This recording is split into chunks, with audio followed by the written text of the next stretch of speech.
morning to our audience on a beautiful Saturday morning. This is your weekly news roundup on Atlantic TV with me, Omar Taal. We started giving you the headlines where President Barrow, during his meeting at his home village in Mankamankunda, has described the oppositions of the country as his apprentice, calling himself the master, citing his government's development projects. In a damning and stunning blow to the government, human rights and justice advocate Madi Jobate paints a bleak outlook of Barrow administration for continuous post-service and expensive livelihood to the Gambian public. The presidential advisor Mamadou Sabali has once again blasted the former lead counsel of TRRC, Esa Fall, of self-patronage. The latest barrage of accusations came after Mr. Fall accused Barrow administration of misplaced priorities and deceptive governance.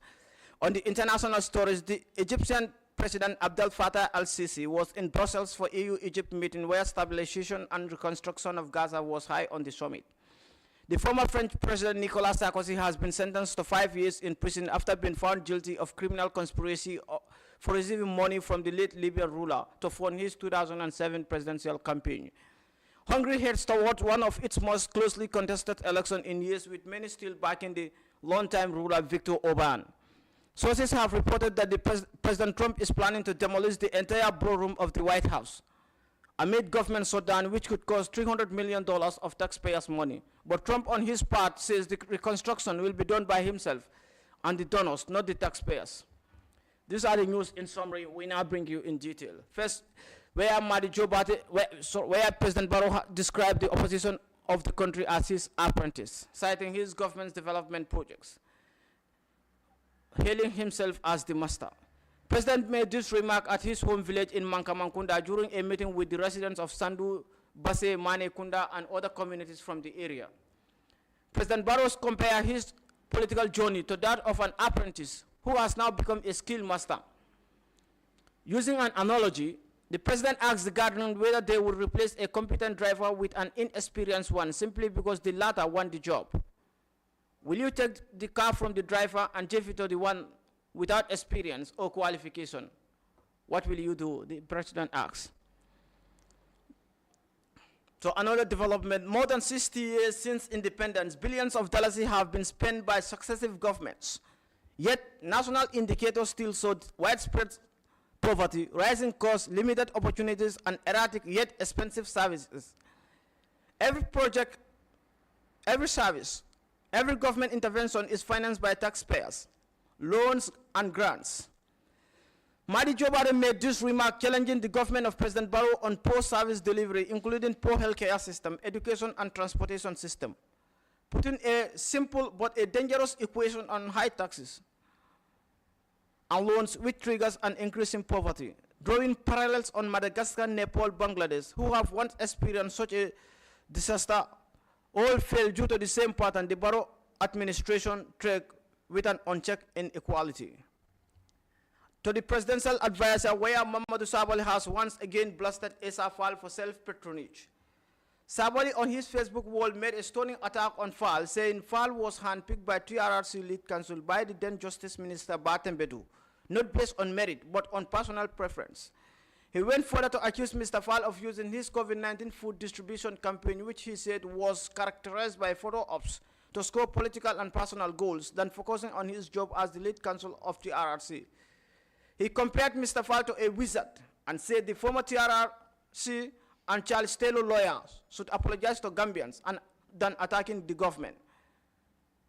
This is the latest attack from presidential advisor Mamadou Sabali after Mr. Fall accused Barrow administration of misplaced priorities and deceptive governance. This brings us to the end of the national news. We now shift attention to the international stories, where President Sisi of Egypt was in Brussels with EU leaders to discuss the reconstruction of Gaza, to finance a deal for the stabilization force, and who will govern Gaza Strips after 2 years of war, which killed over 60,000 Palestinians. More from Al Jazeera report. His country, along with Qatar, has been a crucial mediator between Gaza and Israel. For President Abdel Fattah al-Sisi, this is a moment he has been waiting for, building strong relations with the West as his country stands at the forefront of the international push to shape post-war Gaza. A fragile ceasefire agreement is holding. US President Trump attended the Sharm el-Sheikh Peace Summit last week, a gesture widely interpreted as a recognition of Egypt's role. Here, in Brussels, Sisi will meet EU leaders to talk about politics and business as well. I think there's no doubt that Gaza will be on top of the agenda, also the future of Gaza, what the EU can do, should do, and also what role Egypt will play. I mean, do not forget that if the border is going to open in Rafah, so the fear of, again, migration coming from Gaza to Europe is no doubt going to be a topic, as well as, of course, train a Palestinian police force and deliver humanitarian aid. Because we have a unique expertise for the day after in Gaza, and we are ready to activate all our instruments in our wide toolbox to support the implementation of the deal on a wide range of issues. Egyptian exports to the European market are a crucial financial lifeline for an economy trying to recover from years of recession.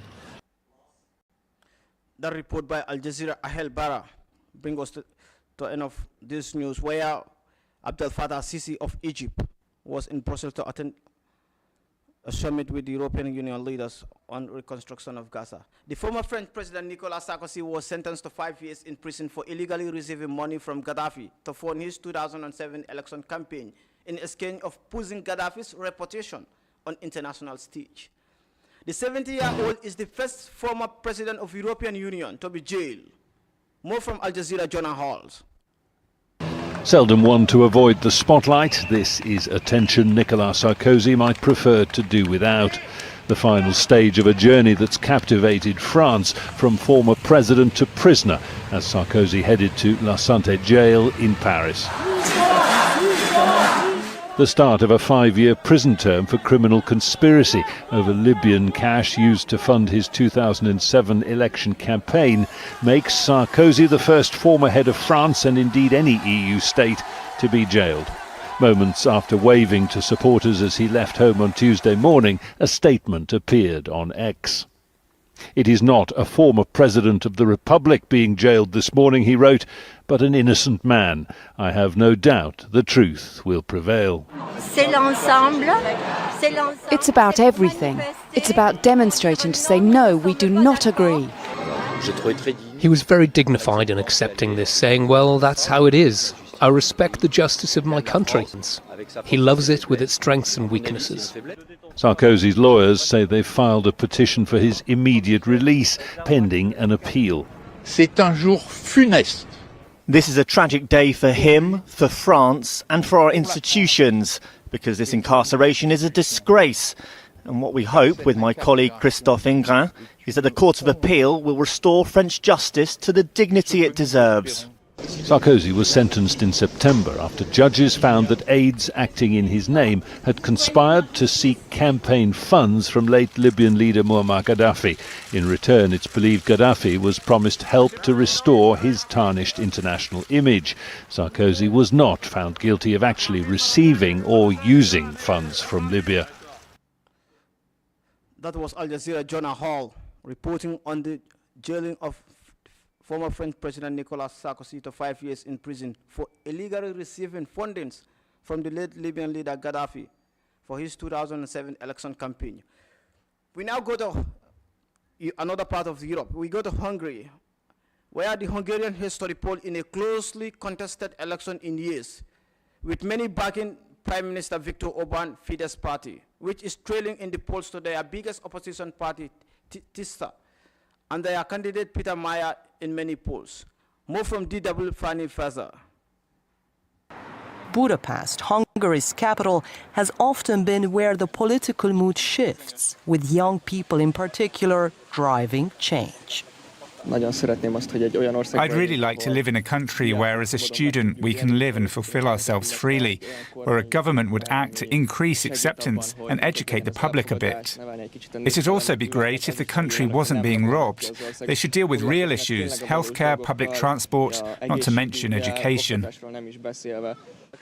It's not just first-time voters. It's easy to find people in the city who are disillusioned with the current system. I want to feel that this country exists to be there for us and not for the top 10,000. The things that happen, I want to trust that they are happening for me and the people around me. Prime Minister Viktor Orban has ruled Hungary for the last 15 years, with a supermajority of 2/3 of parliament. But now Peter Magyar and his center-right party are leading in many opinion polls. And yet there is a catch. He could win the election and form a government, but to make real change, Magyar would have to win or build a supermajority. That's because Orbán's government introduced a new constitution in 2011, which makes it very hard to change what it calls cardinal laws. 2/3 of parliamentary votes are needed for changes to things like election law, some media regulations, and how judges are appointed. Now, Orbán's government has this 2/3 majority in parliament and made changes in many of these areas. If the governing party loses the election, but the winner doesn't have that majority, Orbán's laws would remain.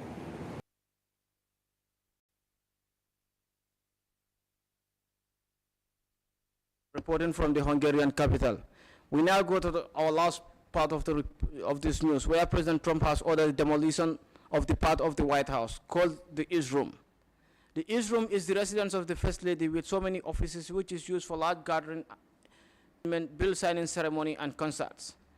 The latest move comes amid government shutdown, which left over 400,000 federal workers without a paycheck and could cost $300 million of taxpayers' money. But President Trump says the funding of the reconstruction will be done by himself and the donors, not the taxpayers. More from ABC News, Mary Bruce. Tonight, sources tell ABC News President Trump is aiming to tear down the entire East Wing of the White House by this coming weekend to make way for his new ballroom, which Trump now says will cost $300 million. When he announced the project, the president pledged it would not interfere with the building known as the People's House. It won't interfere with the current building. It'll be near it, but not touching it, and pays total respect to the existing building, which I'm the biggest fan of. But this week, the nation's capital taken by surprise when bulldozers and cranes started demolition.